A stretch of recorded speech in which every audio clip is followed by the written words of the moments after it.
elə ki, başımıza biraz çətinlik gəlir, çətinlik olanda, nəsə istədiyimiz kimi olmayanda, görürsən ki, orada məlum olur ki, biz həqiqətən Allaha təvəkkül eləməyi bacarırıq, yoxsa bacarmırıq. Çox vaxt Allaha təvəkkül eləməyi bacarmırıq. Dilimizdə deyirik ki, ilahi sənə təvəkkül eləyirik, amma elə dilimizdə deyirik bəzən. Ya üzərimizə düşəni etmirik, tənbəllik eləyirik, elə bir məsuliyyəti, amma belə deyirik ki, ilahi sənə təvəkkül elərim. Öz üzərimə düşəni elə, sonra Allah təvəkkül elə. Ya da bəzən belə olur ki, heç nə də eləmirik. Elə belə söz xatirinə deyir ki, ilahi sənə təvəkkül elərim. Allaha təvəkkül edəndən sonra sənin başına pis şey gələ bilməz. Sən elə bilirsən ki, pis şeydir, o ayrı mövzudur. Amma Allah ona təvəkkül etdiyindən sonra sənin üçün sənin başına nə gətirirsə o xeyirlidir.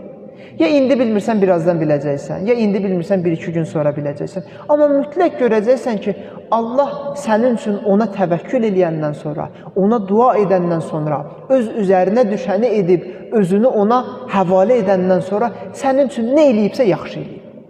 Pis heç bir şeylə.